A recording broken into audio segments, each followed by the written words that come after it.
Brilliance Audio presents the unabridged recording of It's in His Heart by Shelly Alexander, performed by Cris Dukehart.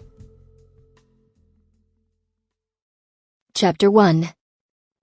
Ella Dennings had a bone to pick with the Albuquerque Inquirer's most eligible chiropractor 2 years running. She snorted. Gee, she cracked herself up. Okay, get a grip.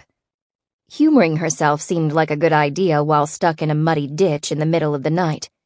She could really use Cooper Wells's help right now, even though he wouldn't be at the cabin when she arrived.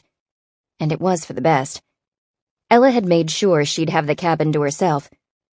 Her late husband's best friend owned half the vacation retreat, but spending the summer in Red River, under the same roof with him, was the last thing she wanted.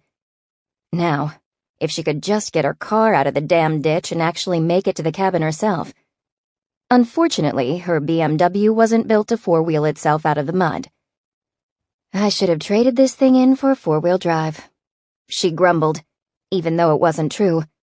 When she drove the Beamer, Bradley's presence washed over her, like he was in the seat next to her. Maybe she imagined it, but his scent still filled the plush interior and eased the dull ache in her heart every time she got behind the wheel. I think it's time to brave the storm on foot, Winston. We may not get out of this ditch any other way tonight. The overweight English bulldog occupying the passenger seat panted toward her, his oversized tongue hanging a good 6 inches out one side of his flattened snout. It resembled a wagging slab of roast beef, and a glob of slobber rolled off, making a splat on the console. Ella didn't know whether to laugh or cry. She snapped Winston's black leather leash onto his matching spiked collar. I will not cry, I will not cry, I will not cry. Both hands gripped the leash, and she counted to 10, a little trick she'd learned while teaching history at Bella Vista High.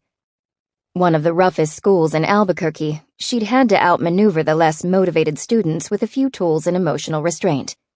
Either that, or she would have quit on the first day of classes, when a saggy-pantsed sophomore offered to get her high between classes.